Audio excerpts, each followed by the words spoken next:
আসসালামু আলাইকুম। এখন শুনবেন সংবাদ শিরোনাম। প্রথম দিনের সাক্ষ্যে সন্তান হত্যার ন্যায় বিচার চাইলেন শিশু রামিসার বাবা মা। এজলাসের বাইরে আসামির কথা বলা বন্ধ করার নির্দেশ আদালতের। রাশিয়ার সেনাবাহিনীর কাছে ৩০ বাংলাদেশের যুবক বিক্রির অভিযোগে ৩টি রিক্রুটিং এজেন্সি সিলগালা। মন্ত্রী বললেন, সিন্ডিকেট বলে কিছু থাকবে না। মোটরসাইকেলের নম্বর প্লেট ঢেকে চলাচল করায় ১ মাসের কারাদণ্ড সহ অর্থদণ্ড। ঢাকার আরো ৫০০ পয়েন্টে বসবে এআই ক্যামেরা। চেয়ারম্যানের নিয়োগ বাতিলের দাবিতে আজও ইসলামী ব্যাংকের সামনে আন্দোলনকারীদের মানববন্ধন।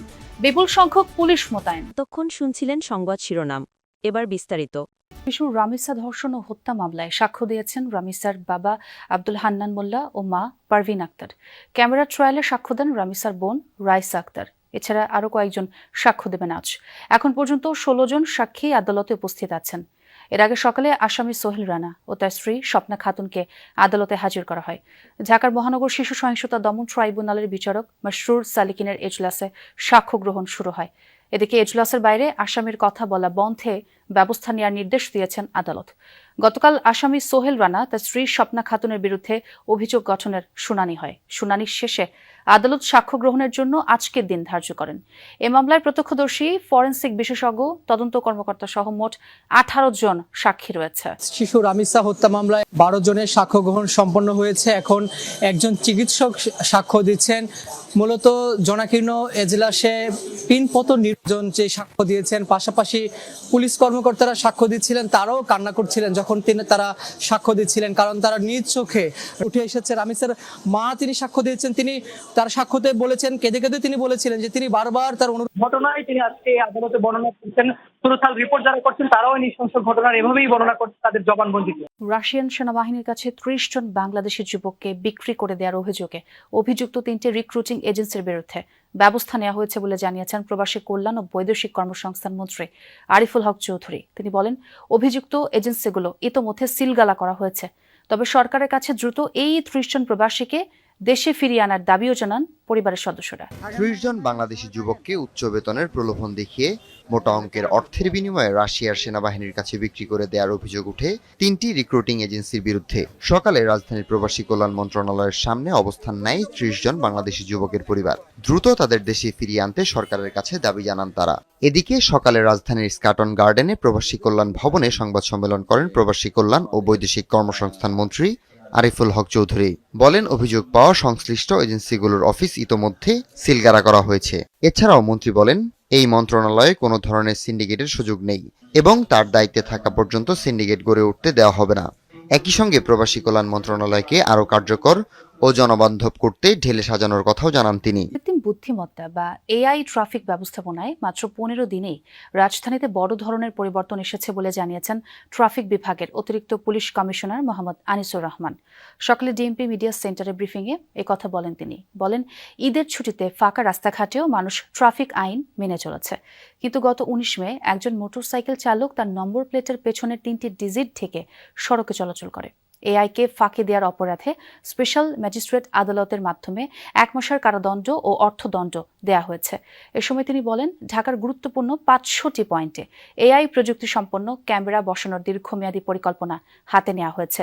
আগামী ১ বছরের মধ্যে ঢাকার ১২০টি পয়েন্টে semi automatic traffic signal light চালু হবে।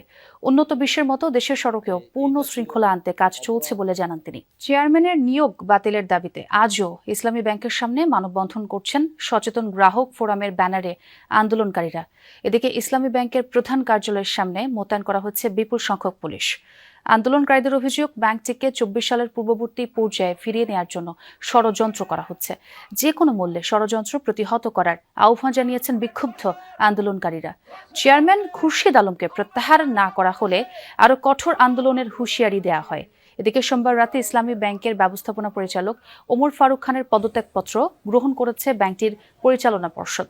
দুপুরে সচেতন গ্রাহক ফোরামের পক্ষ থেকে ব্রিফিংয়ে বলা হয়, গ্রাহকের গচ্ছিত অর্থের নিরাপত্তার জন্য একটি দক্ষ পরিচালনা পর্ষদ প্রয়োজন। তা না হলে আমানতকারীরা চূড়ান্তভাবে ক্ষতিগ্রস্ত হবে। এদিকে ইসলামী ব্যাংকে হস্তক্ষেপ বন্ধ ও চেয়ারম্যানের নিয়োগ বাতিলের দাবিতে সচেতন গ্রাহক ফোরামের ব্যানারে দেশের বিভিন্ন জেলায় মানববন্ধন করেছেন আন্দোলনকারীরা। রংপুরে জাহাজ কোম্পানি মোড়ে ইসলামী ব্যাংকের নিচে এই কর্মসূচি পালিত হয়। বক্তারা অভিযোগ করেন, বর্তমান সরকার ব্যাংকটিকে আবারও পতিত ফ্যাসিস্ট চক্রের পৃষ্ঠপোষকদের হাতে তুলে দেওয়ার চেষ্টা করছে। এজন্য আওয়ামী লীগের দোসর খুরশিদ আলমকে ব্যাংকের চেয়ারম্যান করা হয়েছে।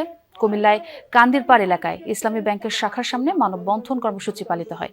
এ সময় বক্তারা বলেন, ষড়যন্ত্রমূলকভাবে ব্যাংকের এমডিকে বাধ্যতামূলক অবসরে পাঠানো হয়েছে। অবিলম্বে ইসলামী ব্যাংকের চেয়ারম্যানের পদত্যাগের দাবি জানান তারা। এছাড়া চট্টগ্রাম, চাঁদপুর, ঝালকাঠি সহ বিভিন্ন জেলায় আন্দোলনকারীরা মানববন্ধন হয়েছে। যেখানে রয়েছি এটি ভোলা সরকারি বালক উচ্চ বিদ্যালয় মাঠে। এখানে কিন্তু এই নামাজের জানাজা কিন্তু এই মাত্রই কিন্তু শেষ হলো এবং এই জানাজা কিন্তু বিভিন্ন শ্রেণী পেশার বিভিন্ন রাজনীতি দলের নেতাকর্মীরাও কিন্তু এই জানাজা অংশগ্রহণ করবেন এবং এই জানাজা শেষে কিন্তু তার মরদেহটি তার গ্রামের বাড়ি দক্ষিণ দেউলদির কোরালিয়া সেখানে নিয়ে যাওয়া হবে। সেখানে নিয়ে কিন্তু আরেকটি জানাজা হওয়ার কিন্তু কথা রয়েছে এবং সেই জানাজা শেষে কিন্তু তার যে পারিবারিক কবরস্থান রয়েছে সেই কবরস্থানে কিন্তু তার স্ত্রী এবং মায়ের পাশে কিন্তু তাকে দাফন করার কিন্তু কথা রয়েছে। তো আপনাকে আরেকটি বিষয় জানিয়ে রাখি যে ঠিক 2:45 সময় কিন্তু তোফায়েল আহমেদের মরদেহ বাই হেলিকপ্টারটি ভোলা হেলিপ্যাড এলাকায় আসে এবং সেখান থেকে একটি অ্যাম্বুলেন্সে করে এই ভোলা সরকারি বালক উচ্চ বিদ্যালয়ের মাঠে কিন্তু নিয়ে আসা হয়েছে এবং সেখানে নিয়ে আসার পরে তার পরিবারের লোকজন কিন্তু জানাজার সেখানে কথা বলেছেন এবং তাদের কথা শেষে কিন্তু জানাজা শুরু হয় এবং জানাজার নামাজ কিন্তু এখন শেষ হয়েছে এবং কিছুক্ষণের মধ্যে কিন্তু তার যেই মরদেহটি সেটি কিন্তু দক্ষিণ দিগলি কোরালিয়া এলাকার উদ্দেশ্যে কিন্তু রওনা করবেন আমরা যেমনটা এখন জানতে পেরেছি। তো এই ছিল আমার কাছে ভোলার সরকারি বালক উচ্চ বিদ্যালয়ের মাঠ থেকে সরাসরি। জঙ্গল সলিমপুরে এখনো বন্ধ হয়নি চাঁদাবাজি। চট্টগ্রামের ভয়ঙ্কর এই জনপদে বসবাসরতদের অভিযোগ, 2 বাহিনীর সদস্যরা এখনো সক্রিয়। চাঁদা না দিলে নিয়ে যায় গোপন টর্চার সেলে। যৌথ অভিযানের পর প্রশাসন নিয়ন্ত্রণে নিলেও ধরা পড়েনি মূল হোতারা। চাঁদা চাইলে পুলিশকে জানাতে বলছেন কর্মকর্তারা। প্রায় 3100 একর আয়তনের জঙ্গল সলিমপুর, পাহাড়ের ভাঁজে ভাঁজে গড়ে ওঠা বসতি, যেখানে কিছুদিন আগেও ছিল সন্ত্রাসী, চাঁদাবাজ, দখলদারদের নিরাপদ আস্তানা। যৌথ অভিযানের পর এখন প্রশাসনের নিয়ন্ত্রণে বলা হলেও ভেতরের চিত্র ভিন্ন। ইয়াসিন ও রোকন সহ তাদের বাহিনী গা ঢাকা দিলেও জঙ্গল সলিমপুরে বসবাসরতদের অভিযোগ, এখনো বন্ধ হয়নি চাঁদাবাজি, নির্যাতন। বাহিনীর অনেকে প্রকাশ্যে ঘুরছে। ঘরবাড়ি, রাস্তা নির্মাণ সহ যে কোনো কাজে একাধিক গ্রুপকে দিতে হয় চাঁদা। বসবাসরতদের দাবি, পাহাড়ে এখনো আছে বাহিনীর গোপন টর্চার সেল। চাঁদা না দিলে সেখানে